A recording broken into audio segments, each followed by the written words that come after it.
Hi guys, how are you?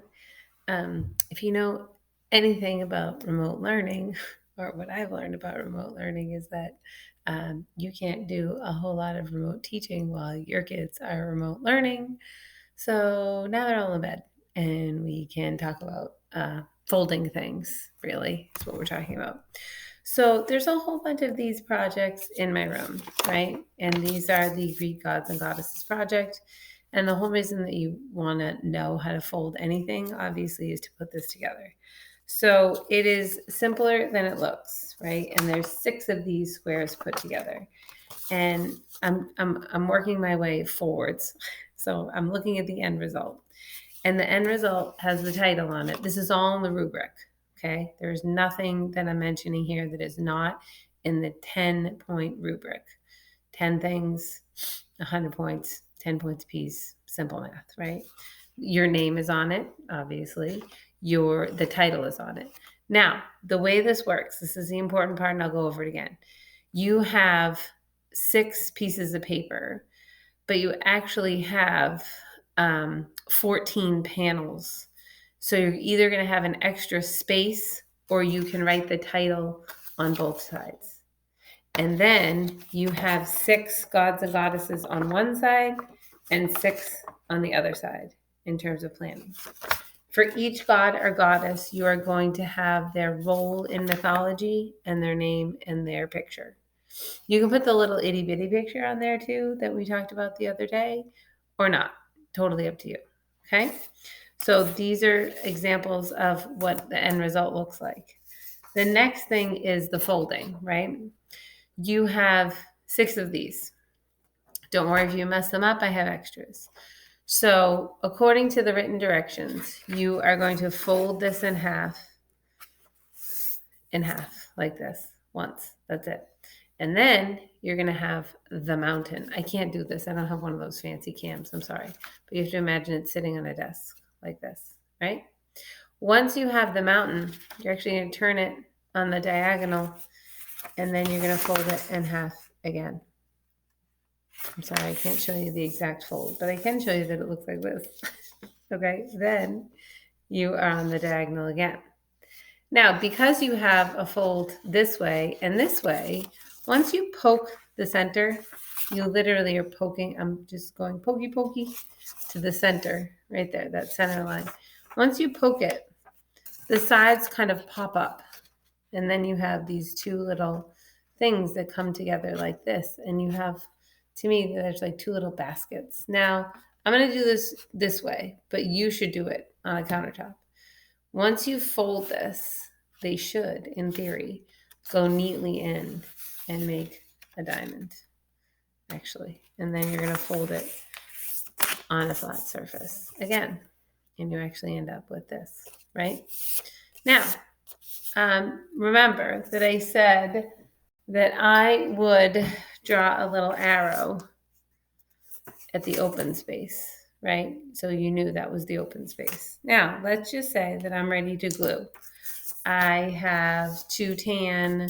I have 1 red. Let me make 1 more red. I'll do this one more time. I'm going to demonstrate the folding one more time. Okay.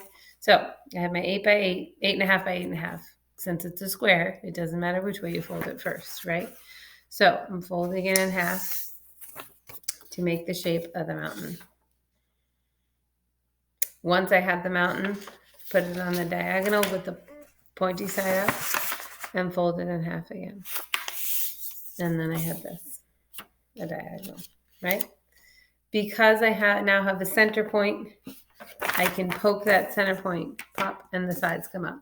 Sometimes, because you guys aren't like super neat folders or you get worried, you're going to miss a step or do it wrong or whatever, the sides don't come up and you kind of have to straighten them out a little bit. And then once you have that center point, you have your 2 baskets and you bring it together to make the fold. Okay. And then I'm going to draw my arrow again. So let's just say that I was like, oh, okay, I want a pattern.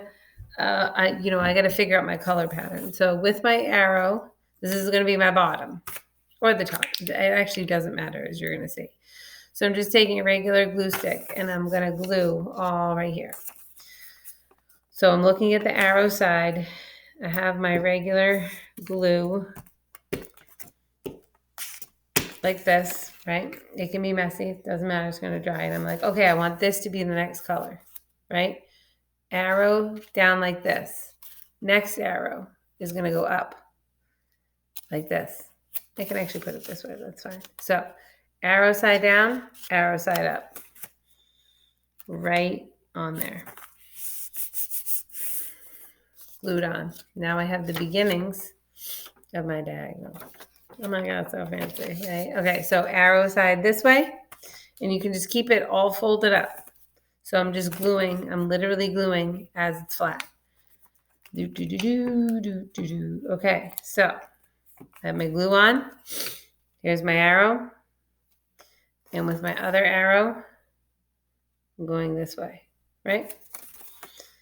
So never glue arrow to arrow. Oh my gosh, I'm halfway done. Do, do, do, do. Okay, so now, oh, did I mess up my colors? I did, I messed up my colors, but that's okay. All right, let's do two, I don't know. I'm gonna do green next. Actually, let's not. I'm gonna do tan next. Arrow this way. Now my arrow goes that way. I'm gonna confess, I usually do the gluing for kids. So if you're overwhelmed by this, don't worry. Again, arrow side up, glue, and with my green, arrow side down. So again, arrow going this way, the next arrow will go, this way.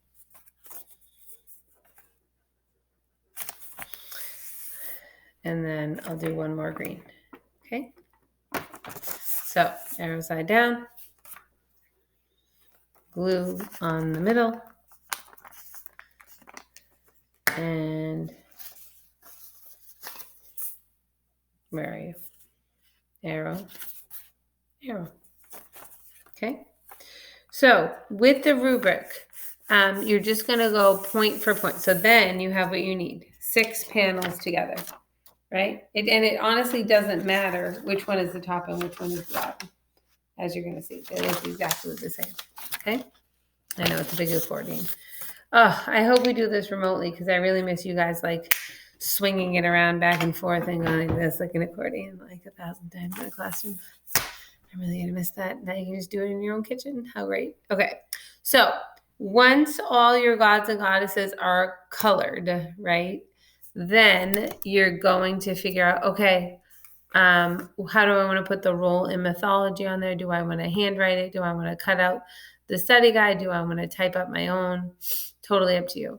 Please remember that the titles are the abridged definitions, unless, so for example, this one has,